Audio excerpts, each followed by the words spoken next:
Hey guys, welcome back to the channel. In 1513, a Turkish admiral drew a map. It showed lands no European had supposedly seen, and even depicted Antarctica, 300 years before it was discovered. Was this proof of lost civilizations, ancient explorers, or something far stranger? The year is 1513 and the place is Istanbul, then known as Constantinople and formerly Byzantium, a city bridging Europe and Asia, yet also caught between them.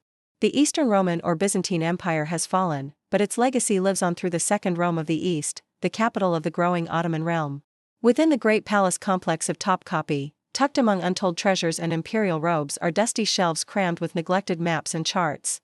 They are old, their purpose seemingly forgotten. One such document is a navigational chart of the world. Created half a century earlier by a famous Ottoman admiral named Piri Reis. He was a man of many talents, a soldier, sailor and cosmographer. That's someone who studies maps and charts of the stars. It's said he compiled data from 20 other maps, some contemporary and others dating to the ancient world. He was particularly proud of having acquired a copy of the Portolan chart used by Christopher Columbus on his historic voyage to the Americas. But what makes Piri Reis's map so remarkable is what it depicts. It shows much of the world as Europeans saw it in 1513, the eastern half of the Atlantic Ocean, parts of Europe, Africa and South America. However, there's something shocking on the very edge of the known world, an entire continent without any ice, a landmass that looks remarkably like Antarctica. Why is this significant? Because Antarctica is covered by nearly 2 miles of ice in most places. Even during the warmest periods of the Earth's recent history, the ice never receded completely.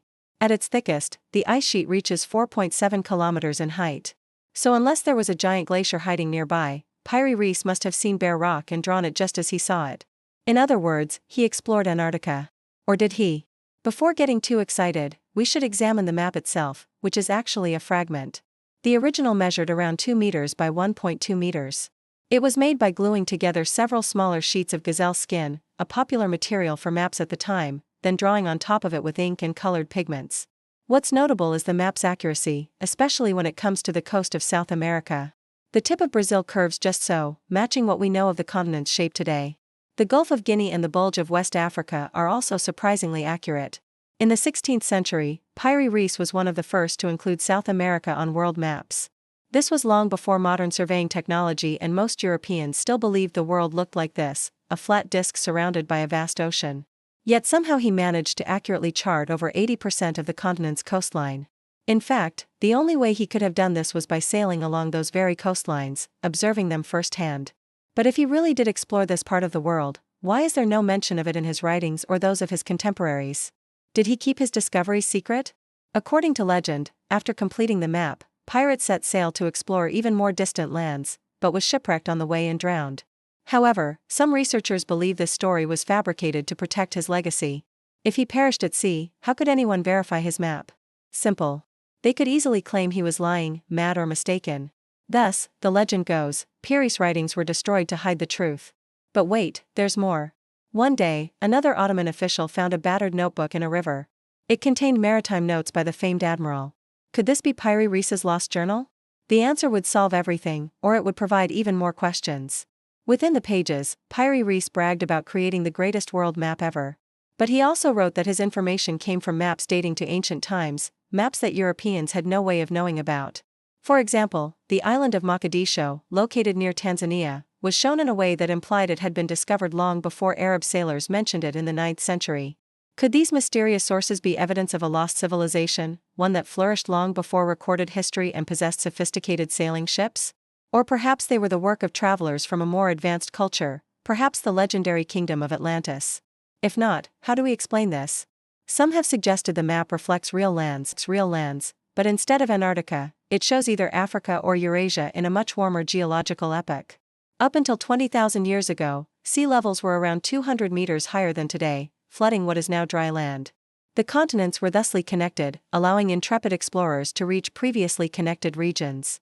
This explains why Piri Reis may have charted what is now the southernmost tip of South America.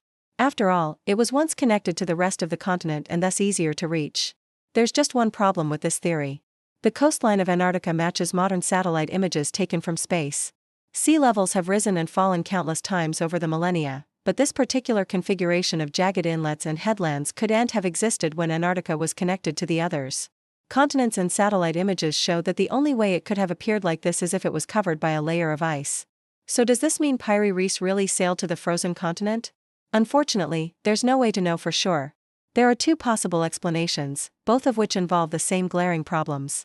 1. Piri Reis created the map based on knowledge gleaned from antique sources.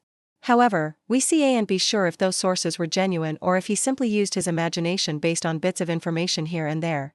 Alternatively, he may have gotten it right by exploring Antarctica in person. But again, there's no way to confirm this. Moreover, if Piri Reis did sail to Antarctica, why did he never mention it?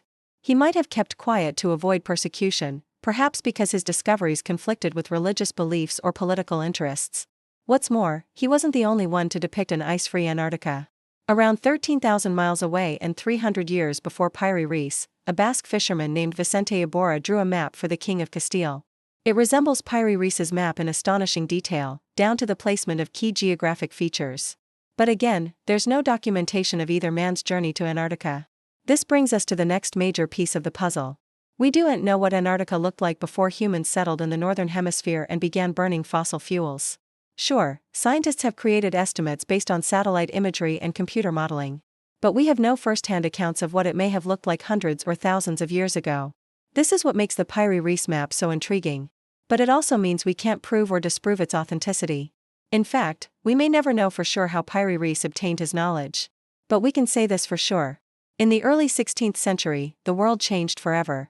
On September 20, 1519, 5 ships departed the Spanish port of Seville. Aboard were over 150 men led by the conquistador Ferdinand Magellan. Their mission: find a sea route to the Pacific Ocean by sailing around the southern tip of South America. Magellan's journey took him through uncharted waters, but somehow he knew exactly where to go. His maps and charts were so accurate that he didn't need to use a compass or other navigational instruments. So what gives? Some say it was pure luck, while others think Magellan had inside help. According to legend, a mysterious woman named Caterina watched over the crew, guiding them safely through dangerous straits. Who was she? Perhaps a spirit, a guardian of the hidden knowledge of Antarctica, ensuring that certain truths remain lost to the world. Or maybe there's a more practical explanation.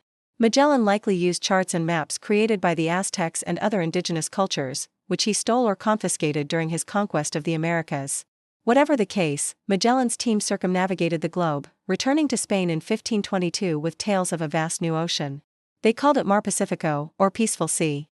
But what they didn't know was that Magellan's navigator, Juan Sebastian Elcano, took command after Magellan was killed in a battle with natives.